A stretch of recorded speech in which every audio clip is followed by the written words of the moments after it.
Hi guys, I'm Sarah Shapiro. Today I'm going to be playing Richie's Plank Experience.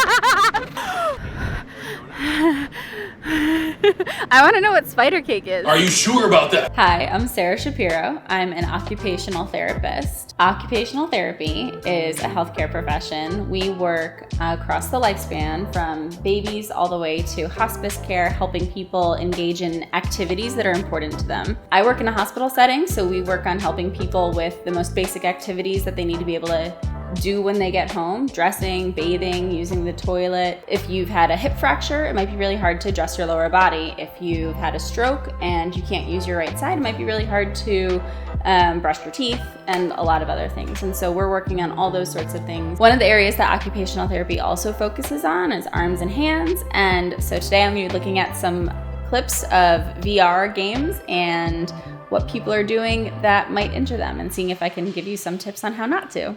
So the first game is Beat Saber, which I know you know of. It's a game with players slicing blocks representing musical beats with a pair of contrasting colored sabers. It's a lot of quick slashing movements.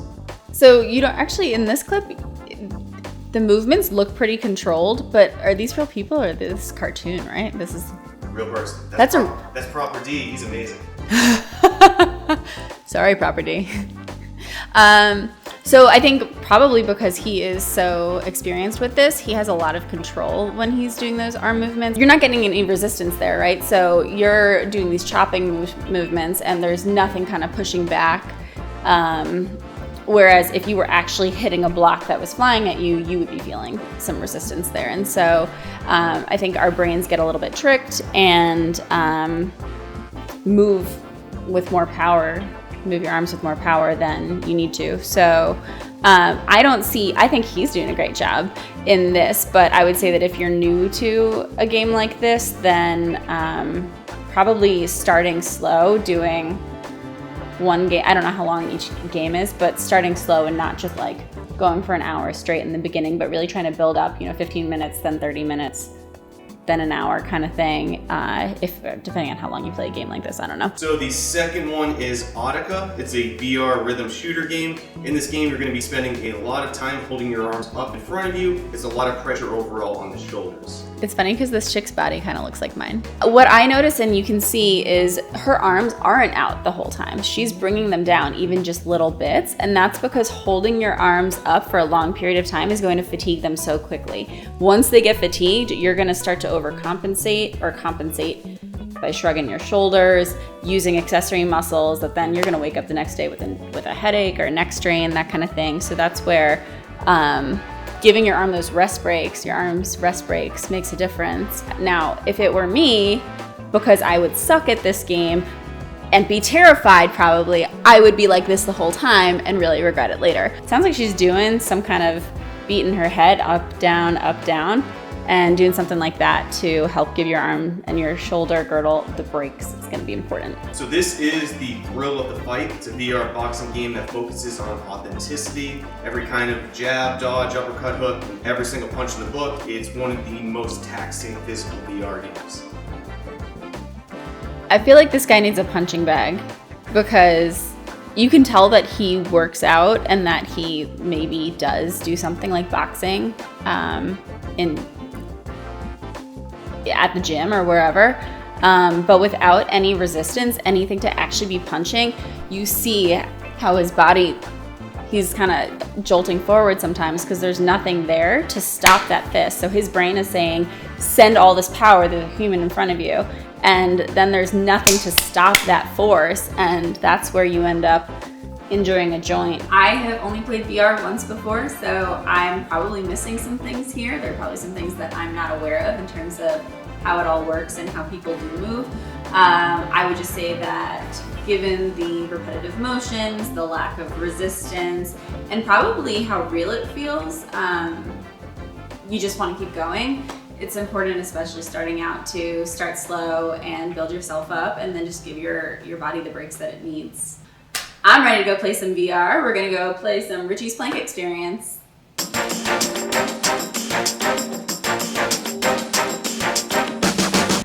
Okay, we're going plank.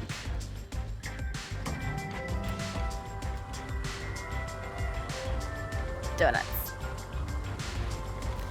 Does the spider cake have spiders on it? That would be like really f***ed up if there were spiders like crawling on you. Like, I don't want to do this side. Whoo! My body doesn't want to move my right leg. Dear God, I can do this. We're gonna, first step's the hardest. Just look straight forward. Oh God. Oh my God. I don't know where to look. There's nowhere to look. Did you get a wobbly plank on purpose? I wonder what my heart rate is. We're not taking our feet off the plank. And we're just gonna remember that we are not actually, I swear my brain just felt more wind, like as I exited the elevator. I don't know how to turn around. Oh my God, my ankles are on fire. Holy crap.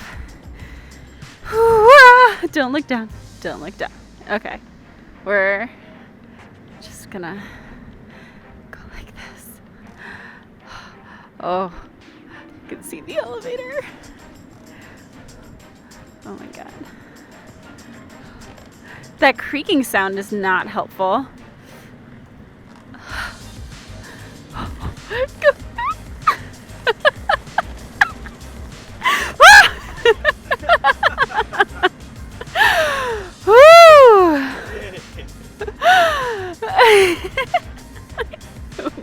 Down.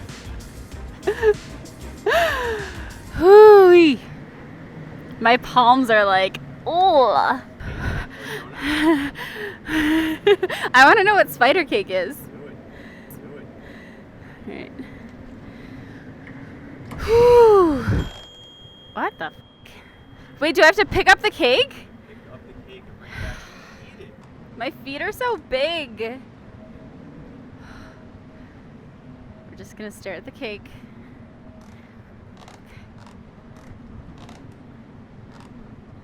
Okay. Hello, cake. Oh. There's a spider on it! Did you lie to me? Did you know there was a spider on it? What the f*** is this? What the f*** is this? No! You! Oh my God, it's a tarantula. It's a giant tarantula. I did not know. I said donuts.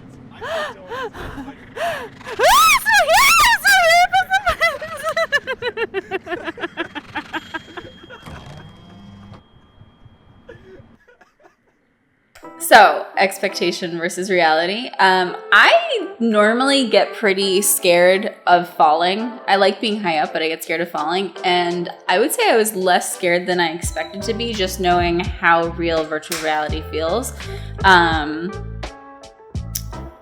That being said, like, even though my mind didn't feel scared, my legs just did not want to move. Like, that first step initially did not want to move. And it was really interesting to watch my body kind of react without being totally in control.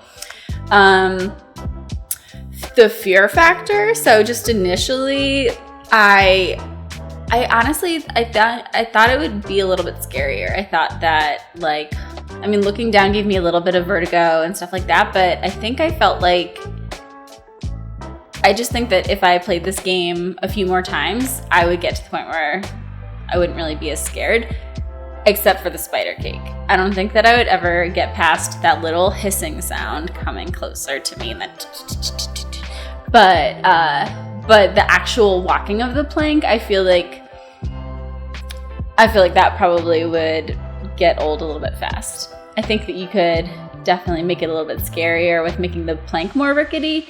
However, as an occupational therapist, I do not recommend that. I don't know what I thought spider cake was going to be. I think I thought it was going to be like little tiny spiders inside a cake.